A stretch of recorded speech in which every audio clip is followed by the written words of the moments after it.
Fresh.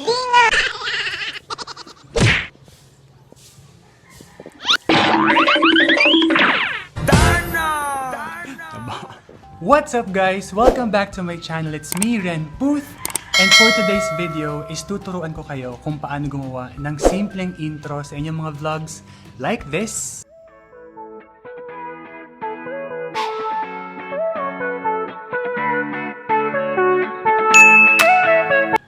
At gagamit lang tayo ng mga apps na ganito.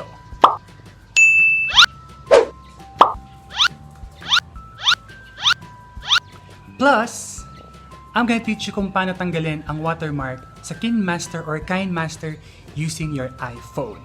So this tutorial is only for iPhone users only. So without any further ado, let's get started. Hey guys, so punta tayo ng PICSART. Then photos. Tapos yung picture na gusto mong gawin. Then cut out. Tapos punta tayo dun sa dyan. Tapos erase natin yung mga sobrang pula para naman mas malinis sa picture. Sa video na gagawin natin. Then yan. Konti pa. Yan. Dyan sa may tenga. Ito yung crucial na part guys. Kaya kailangan yung ayusin. Pero itong tutorial na to, hindi ko na masyadong binusisi pa. Kasi for the sake ng tutorial. So, effects. So, bahala na kayo kung ano yung gusto nyong iligay na effects. Ako, ito yung ginagamit ko eh. Yung parang oil painting eme. Tapos adjust nyo lang.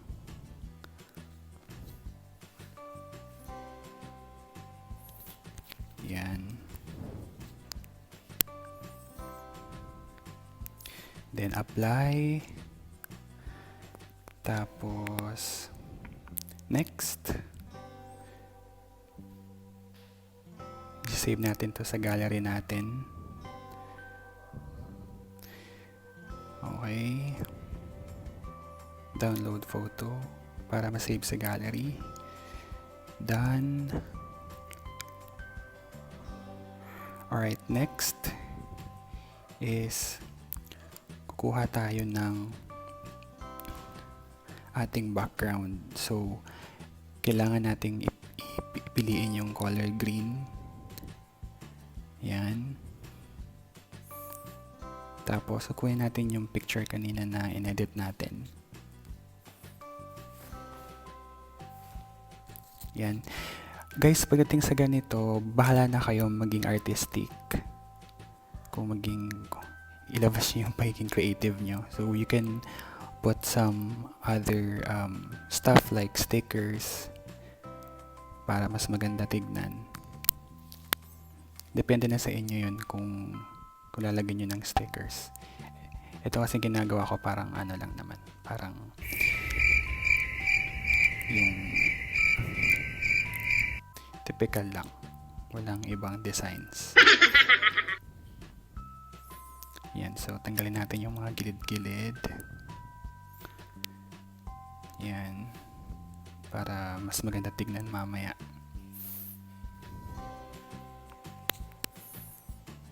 Alright. Pag satisfied ka na, you can click the check dun sa taas.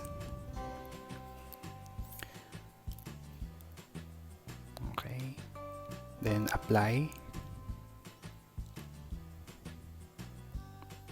Tapos next. Tapos ida-download ulit natin yung picture. I-save ulit natin sa gallery. And then done. Tapos ito naman, pupunta tayo sa motion portrait. Kasi dito natin pagagalawin yung picture. Yung ginawa natin. Ayan. Select natin yung picture. Then library. Okay. Tapos dito, kailangan natin i-adjust yung mata, para sakto yung pag-blink. Yan. So, pinat natin yung icon na yon. Tapos antayin lang natin na matapos yung pag-count. And then after nyan, we will click share para ma-save. Then select save video. And then this time, gagamit tayo ng Kinemaster or Kinemaster. So 16:9. Dito guys, pipili tayo ng background para sa ating para matanggal yung watermark ng Kinemaster or Kinemaster. So ito yung pangalawang tutorial na sinasabi ko kanina. So any background color okay lang yan. Tapos punta tayo dun sa video. Ito yung transition na in-screen record ko sa YouTube. So madaming ganito guys na pwede kang makuha dun sa YouTube. Mga transitions. Actually madaming transitions may mga liquify transitions. Pero yung kinuha ko lang yung simple lang. Kasi medyo matrabaho yung liquify. Ito parang simplihan lang. Ayan. So, adjust lang natin.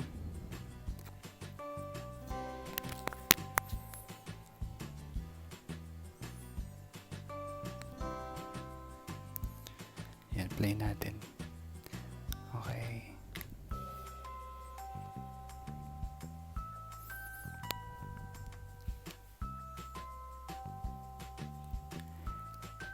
Trim natin para i-insert natin dito yung picture na ginawa natin kanina para swabe yung pasok. Tapos select natin yung picture na ginawa natin kanina, tapos yung pinagalaw natin using yung motion portrait. Tapos i-adjust lang natin siya.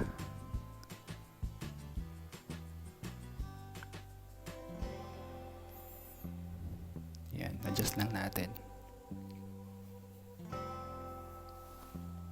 Tapos click natin yung chroma key para matanggal yung green. Para mahalo siya dun sa nilapat natin na transition. Adjust lang natin. Yan.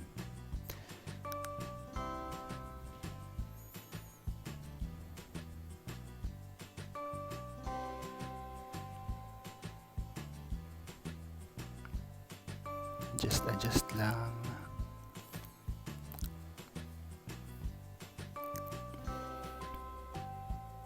Tingnan natin. Okay. So this time, after natin ma-adjust yun, punta tayo sa in animation para kung anong gusto mong effect pag pumasok yung picture. So mag-select lang kayo dyan guys kung fade or pop. Ang daming pagpipilian dyan. Same go din dun sa same with out animation. Tapos pwede siyang i-adjust kung gusto mong mas mabilis or mas mabagal. Depende sa inyo.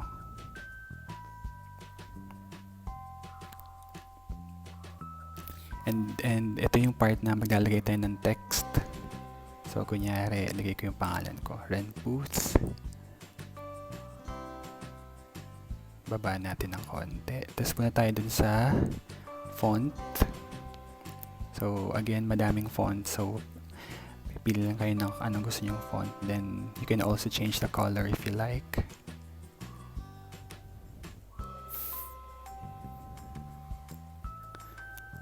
Okay.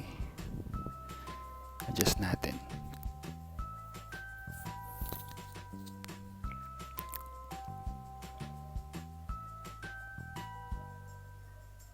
Okay. Tapos lagyan na din natin siya ng in animation gaya ng ginawa natin kanina sa picture.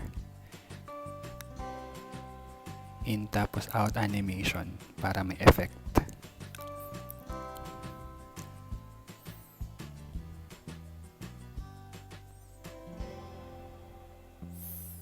Okay.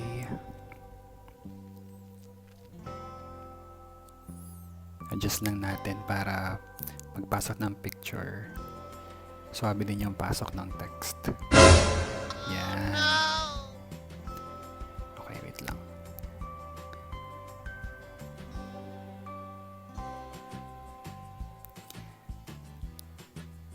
Lagyan natin outline para mas maganda.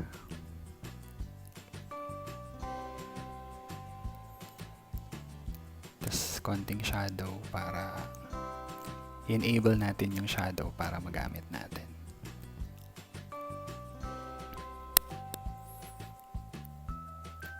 Okay, adjust din natin yung pangalan.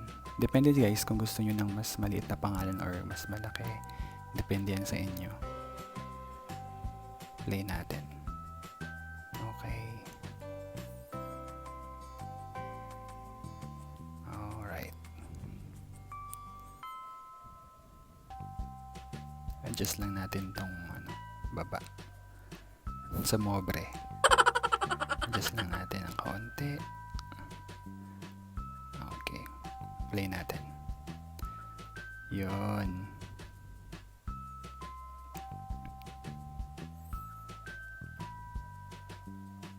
Isa pa. Take 2. Yan.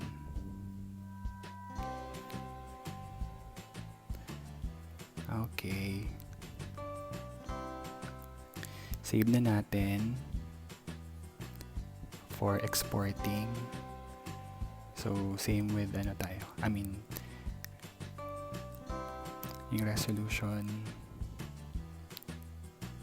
para mas malinaw yung ginawa natin. Exporting na. So, after exporting, may save yan sa gallery natin.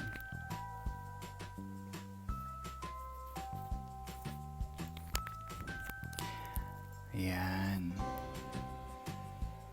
Nice.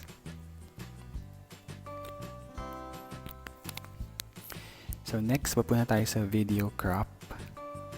So, dito natin ika-crop yung video para matanggal yung yung watermark. So, piliin lang natin yung ginawa natin kanina. Crop natin. Yan. Tapos, process natin. Access. Play natin.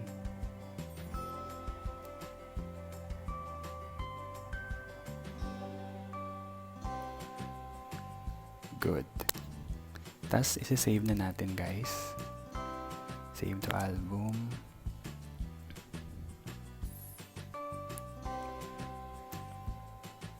Okay, good. So, this time, gagamit ako ng INSHOT para lagyan natin or lapatan natin ng music. Kasi hindi ako marunong maglagay dun sa sa Kinemaster ng music. So, ginamit ko yung INSHOT. So, kunin natin yung video na kinrap natin.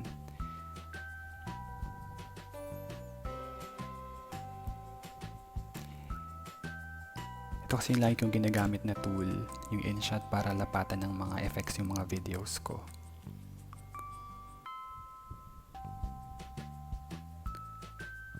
Okay.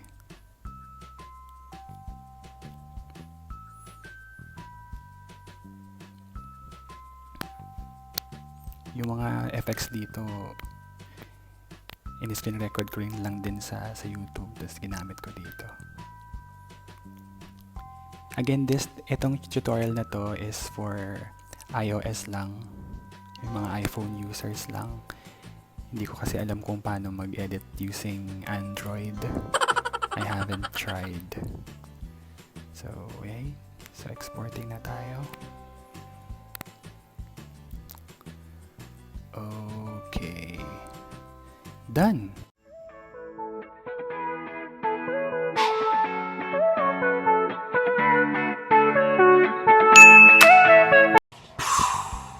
Easy lang, di ba? So guys, if you think that this video is helpful, please give it a thumbs up. At kung hindi ka pa nakaka-subscribe sa channel ko, please click the subscribe button at isali mo na din sa notification bell para ma-notify ka naman in case na mag-upload ako ng video. And please comment down below if you have suggestions.